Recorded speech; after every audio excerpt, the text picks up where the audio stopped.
A black waitress answered a call in Chinese in front of a millionaire. The next day, she was fired.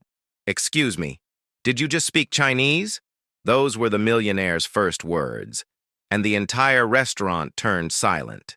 Tasha was a hard-working waitress at one of the fanciest restaurants in Manhattan. She was known for her smile, her hustle, and her grace. No one expected the young black woman carrying plates to suddenly speak fluent Mandarin in the middle of her shift. But that's exactly what happened when her phone rang, and she answered without thinking. Tasha didn't come from money. She was raised by a single mom in a rough neighborhood where sirens were more common than lullabies, and dreams had a habit of shrinking under the weight of reality. From the time she could tie her shoes, she was hustling, babysitting, tutoring, running errands for neighbors, all while chasing straight A's and something more, a life that reached past the chain-link fences of her world. What no one saw behind her easy smile and perfectly memorized drink orders was the fire she'd kept burning in secret. Tasha had spent a year studying abroad in China, thanks to a scholarship she'd fought tooth and nail to earn. She'd lived in a tiny dorm, soaked up Mandarin by day, and taught herself business jargon by night under the glow of a second-hand desk lamp. Her dream? To work in international business, to sit at conference tables in glass towers, making deals that spanned oceans. But life doesn't always bend to dreams. When she came home, the job market was ice cold. The interviews that promised callbacks ghosted her. Bills didn't wait, so she put her ambition on hold, laced up her sneakers, and started waiting tables at a downtown diner. Every shift, she carried more than plates. She carried the weight of everything she was meant to be, tucked quietly beneath the hem of her apron. And then, one Tuesday afternoon, as she was refilling a regular's coffee, her phone buzzed in her apron pocket. She almost didn't check it. It was mid-shift, and her manager didn't play. But something told her to look. It was a number she didn't recognize. She stepped into the alley out back, steam rising from the pavement, and answered with a cautious, "Hello?" The voice on the other end paused, then spoke 7 words that made her knees buckle. "Tasha Lin, we've been looking for you." Everything changed in that moment. The man in the gray suit had a presence that silenced rooms. His watch probably cost more than Tasha's yearly rent, and the way he moved, calm, calculating, like he had already run the numbers and knew the outcome, made people instinctively step aside. His name was Victor Lang.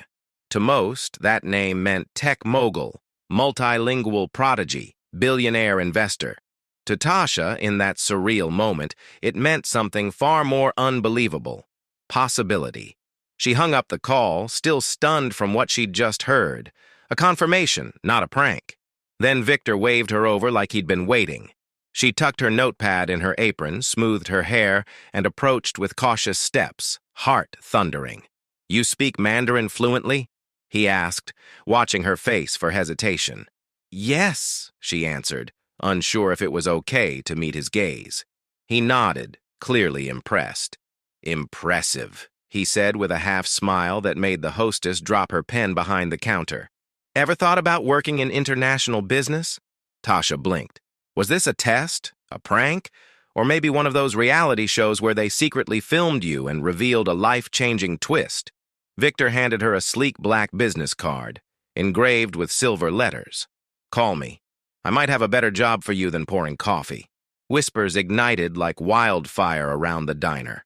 A black waitress speaking flawless Chinese, getting scouted by Victor Lang. Her co-workers stared. A few looked proud. One looked jealous. Customers craned their necks. For a moment, she was no longer invisible. But the next morning, the glow faded fast. Her alarm went off at 6 a.m., same as always. Rent was still due. Her uniform still smelled faintly of bacon grease.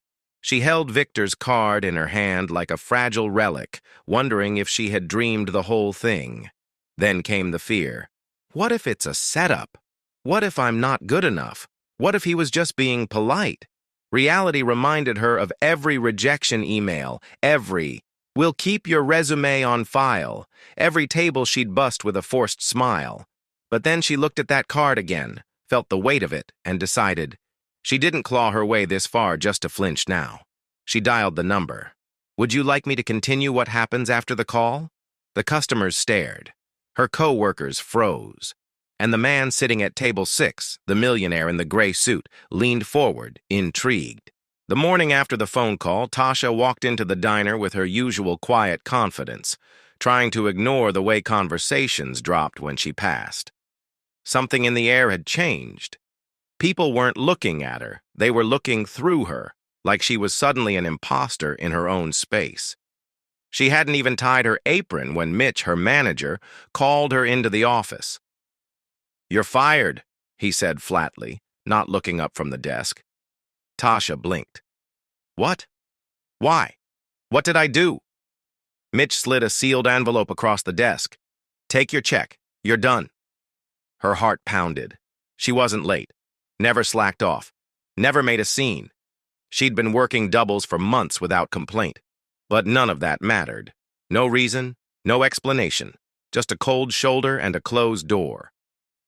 She walked out in a daze, still clutching the envelope. Outside in the alley, the morning buzz of traffic felt distant. The only thing different about yesterday was the phone call and that moment with Victor Lang. That flash of brilliance when she'd spoken Mandarin, and for the first time, someone important had really seen her. The truth came fast. A co-worker, Kayla, sharp-tongued and petty, had gone to Mitch, spinning some story about Tasha flirting with rich customers, trying to cause a scene. It wasn't true, but it didn't have to be. Mitch was the kind of man who didn't like women stepping out of line, especially not ones like her. Tasha stared at Victor Lang's card, still warm from her pocket. Her hands trembled as she dialed the number. He answered on the first ring. "Tasha," he said, calm and clear. I got fired," she said, voice barely steady. "I think someone lied about me, because of yesterday." "Where are you?" "Market and 14th. Stay there." 20 minutes later, a sleek black car pulled up. The driver opened the door and said, "Miss Lin?" She hesitated, then got in. Victor Lang's office was everything the diner wasn't. Quiet, bright, powerful. On the top floor of a glass tower, the air seemed thinner, the possibilities wider. Victor stood when she entered.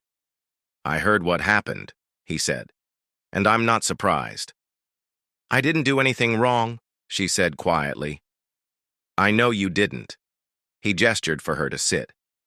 "Some people feel threatened when they see potential. But I don't ignore talent. Not when it speaks fluent Mandarin and holds herself with grace under fire."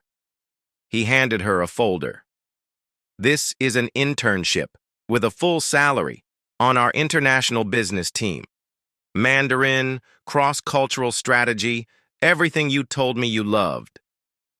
Tasha stared at the offer. It felt too good, too sudden, too unreal. "Why me?" she asked, barely above a whisper. Victor leaned back, studying her. "Because I've seen people like you before. Fighters.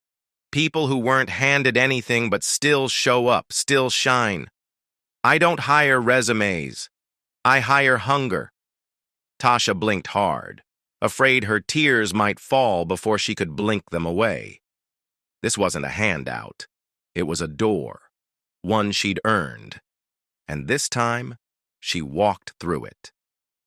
2 days later, Tasha stepped through the revolving doors of a downtown skyscraper, not as a waitress, but as Victor Lang's new multilingual assistant for his Asia-Pacific investments. Gone were the grease-stained aprons and double shifts.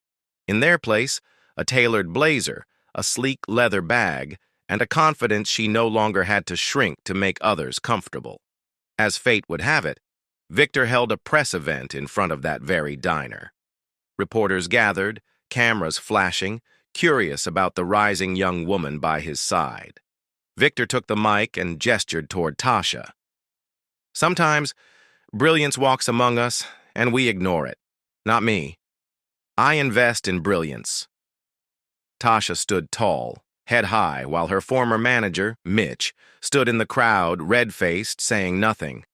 From that day on, her life unfolded like a dream she once thought impossible.